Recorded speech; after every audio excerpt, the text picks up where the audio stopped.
I was driving home from the Lake District and I came across a very strange motorway service station. Now you might think, why am I making a video or taking photos at a motorway service station? There's something very striking about the Lancaster motorway service station. Believe me, this video is worth watching and the story is worth hearing, because I live in Coventry in Midlands and there is a lot of parallel themes in Coventry which relate to this service station tower. I don't make any money from these videos, but they do take me a lot of time, enjoyable time. I enjoy doing this. To show you appreciation, if you watch some of my other videos, then it tells the YouTube algorithm brain that I'm worth watching. Right, so where to start with this big journey rabbit hole that I went into? I did take a series of photos, and the more I looked at it, the more I felt intrigued and felt this was really out of place. So I started to walk around it a bit, do photography. I thought, this is really amazing. And I looked around thinking, is anybody else think this is amazing? Does anybody else notice it? Or do people think it's like an eyesore? And it set me off on a very intriguing rabbit hole of philosophy, culture that spans the whole world from the 1960s. Now you might think, how on earth does this motorway service station create such a journey like that? Maybe this service station tower is a massive symbol of where we've been. Is it a monument of past cultural highs and lows? Does it represent world politics, or is it just something that should be knocked down now? I've always been interested in brutalist architecture. Now, I've got a big book, big heavy book, which is called Cosmic Communist Constructions Photographed.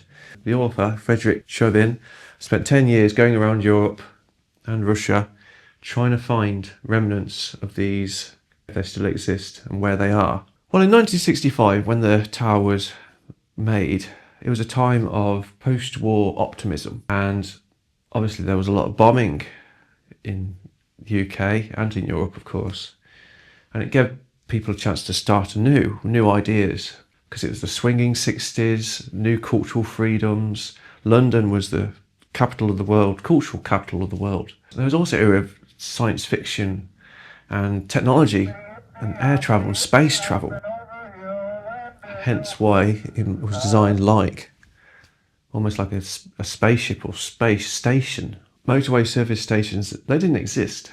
So, and people got more affluent, they bought more cars and travelled more. Well, there was a feeling that architects and new buildings should reflect that new change. So this wasn't just happening in the UK, it was a global thing. They built these incredible, eccentric buildings all over Europe and Russia to represent this new feeling of liberalism and socialism. Communism was popular then, and it had a sense that it would bring new freedoms, equality, and a better standard of living. So how do you recognise brutalist building? And they're still, throughout the UK, you can see them. They're often very monotone, concrete-looking buildings, and they've been left untreated a lot of the time with rough edges. And this is because for a few reasons. So the first reason, that it was cheap. In post-war countries, they didn't have a lot of money and they needed to rebuild quickly. But in the more Soviet socialism terms, concrete represented equality. Maybe not so now. It was all about socialist utopian ideology. But of course, as history's shown us, the likes of Stalin used that to get into power and then completely abused it. And so these buildings, that whether you like them or not, they represented that. So obviously, a lot of people wanted to rip them down as soon as possible, and you can't really blame them in some ways. Other key factors of brutalist architecture is they're usually very big, very striking in character as well. You see them from afar and you'd notice them straight away, just like this Pennine tower. And of course, with trends and fashion and with these highly stylised buildings, they're going to come in and out of fashion as time goes on, of course. Coventry is a great example, my hometown, because it was obliterated in the Blitz. So it was perfect ground for this new optimism change, and it proved a lot of the living status, the living quality of people who had lived in Coventry. And for them at the time, it was amazing. And they dared to use modernism for a new optimistic future. November the 14th, 1940.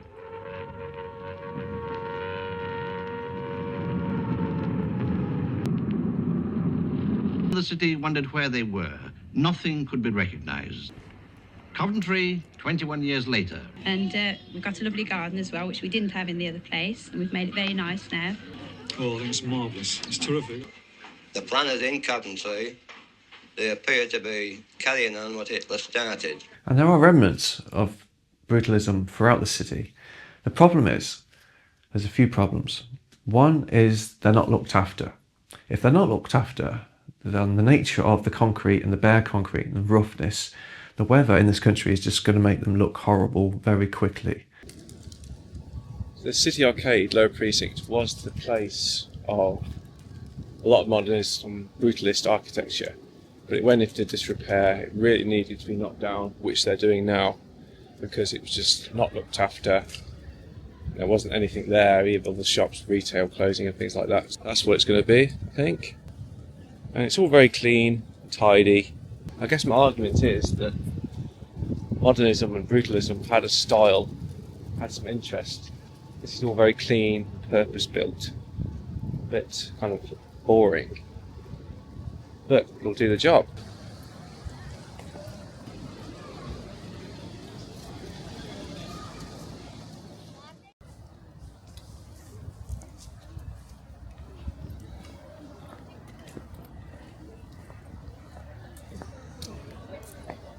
So this is a great place to be to see all the different architecture. So, the old cathedral, famously bombed during the Blitz, and they've made a bold move to keep it as a monument to remembrance. And they built the new one, which is a modernist structure, next to it. And then we have more modernist buildings with the university buildings again. Kind of brutalist, modernist there. And then you go around again and you've got the new university buildings. Now, some people don't like this new style. I'm not sure about it. But it certainly has a look about it and some identity. I don't have to like it as long as I appreciate that it's something different. It is known as the Elephant, which is a huge modernist building. There's a bridge between the Olympic-sized swimming pool. Now it's all closed. It'll be closed for a while because big buildings are hard to maintain and they age. I'm not sure it's listed, but it probably should be. But then what do you do with these buildings once they're not being used?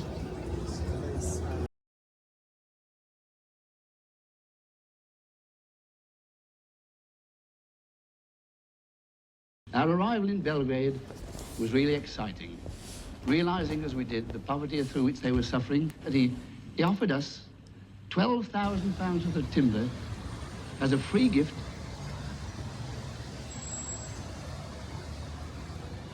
And the Belgrade is an example of this. The sign always looks dirty. I don't remember ever seeing it clean.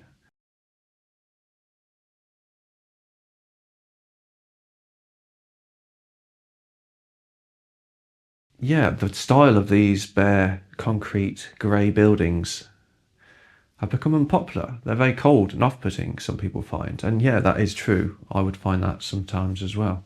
But with any building of any age or era, if they're not looked after, they're going to look terrible and they're going to be really unpopular. The Barbican in London, I've been to a few times, is a great idealism of brutalist architecture. It's well maintained and looked after. Grade 2 listed in this country means it's protected. You can't change it without a very good reason and you have to do it in certain ways. And that's the same as the Pennine Tower now, which is also Grade 2 listed. The Barbican is a great place to visit. It really is incredible and unique. I've never seen anything like it. It's connected to the university and the theatre and also social housing. That's how it was built. It was about to be a social utopia for the everyday person to enjoy the architecture, which is inspiring, comforting, creative. I think a lot of that's to do with the greenery around it as well. There's waterways, there's water features, the geometric buildings and striking architecture and walkways. Everything about it is just amazing to see. I think it's quite expensive to live there now as well, which is London, of course. And the Pennine Tower on the M6 is the same philosophy as that. When it was built in 1965, it was a cultural and national icon of progress, transport progress, society and cultural change.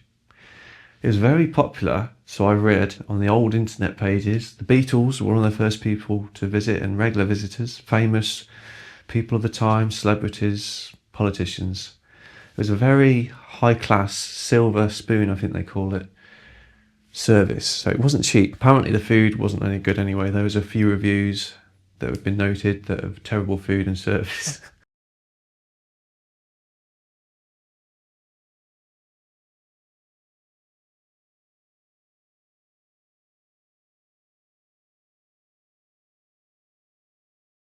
It was never actually profitable because of the way it's structured. And the lifts, there's 2 internal lifts, and they only can carry a few people at a time, like 3 people at a time or something like that. Inside there's a few different levels. The first level is the cafeteria, the diner, and it's been featured in a few films.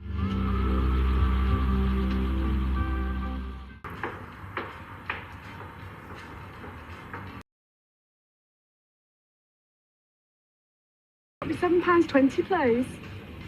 £7.20? For sausage and chips? Look, love, I just work it. I don't make the rules.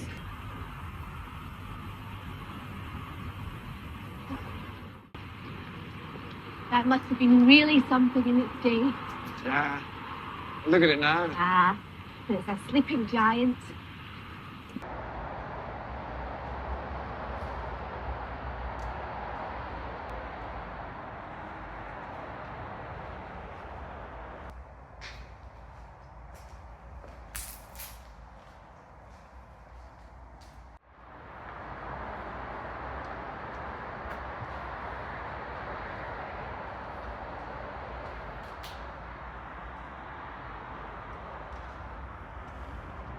And then the next floor up was like a balcony area. Apparently there was an idea to make it taller in the first place, which would have been great. The Rank Film Studios, you may know from other films, I think James Bond as well, they actually built the Pennine Tower and they were involved in other cultural things as well. But the idea was to incorporate all these things which I've already talked about, the brutalist socialism, the optimism of the space age, and it does fit the brutalism ideas of being very striking, very big, concrete looking, and maybe a bit off-putting. But you're supposed to be able to see it from far, so if you're going up the motorway you can see it and then think, oh yeah, I'll stop here for the service station. It soon come into disrepair, and one of the strongest stories is that it didn't meet health and safety regulations because there's only one way up, one way down. There is a staircase, but it's full of asbestos. So the whole building probably is as well, because they used it back then. In 2012, the English Heritage made it a listed building, grade 2, so it can't be knocked down, and any work on it has to be approved within the realms of its own idea and structure that it is now. But in a way, what's going to happen to it? It's just going to keep on being degraded and ruined. There's obviously going to be massive structural damp problems, every kind of problem you can think of. It's amazing to read old archive stories of people that worked there and visited through. There's a lot of strong memories. So maybe you could see the Pennine Tower as a monument more than something that could be a visitor attraction or something you can actually go into. There's been artists throughout the decades since 1965 who have used it to represent idealism and cultural change. And you find that throughout Europe as well, with all these modernist buildings that were made. Some people see them as symbols of communism that went wrong. Some people see them as monuments of something to remember, just like any statue. I think in the end part of the 20th century and in the 21st century we're in now, buildings are made for purpose rather than to be anything architecturally brilliant or striking. I wanted something look like a spaceship, like the Pennine Tower. And so the first thing I thought of was here. Now this is the university building, Can't remember which department, but definitely looks like a spaceship to me. Combining everything that brutalist was with the kind of harsh, gigantic shapes, small windows, with the space age era optimism, and it's cool. I like it. Well, do I like it? I don't think it's amazing or anything, but maybe I don't have to like it that much. I just have to appreciate it, that somebody will like it, somebody will love it, and it's a lot different than just having a brick building. And the argument of architecture represents your mood. It can help lift your mood, inspire you to be creative and think differently. Well, this certainly might give you a good chance. Create a good mood for the people around it. And that's what architecture can do. New housing estates, obviously the countries, we need more houses, a lot of countries do, and they're just built very standard block red brick houses, very boring, but they do a purpose. Architecture was seen as something much bigger than that, a big part of ourselves and where we wanted to be and what we wanted to do. So yeah, going back to the beginning statement, it must be the only service station that people actually take photos of, love it or hate it. And that's a very popular thing at the moment in the 21st century, isn't it? You either love something or hate something, and if someone disagrees with you, you would want to try and convince them that they're wrong. So should we as a nation revive this Pennine Tower and other brutalist buildings like this to become part of our history? I mean, do you feel that modern architecture and your surroundings represent you now, or does it have to? So stopping at a service station became much more of a rabbit hole journey than I expected. I wouldn't even say they're beautiful buildings, they're just striking, and they have so much power within them. And photographically, the geometric shapes, the size of them, and the harshness are amazing to photograph. So I hope you found this video surprisingly interesting. I'm guessing many people won't know what that structure is about, or maybe it represents something much more interesting and significant. Okay, thanks for watching, and I'll see you next time.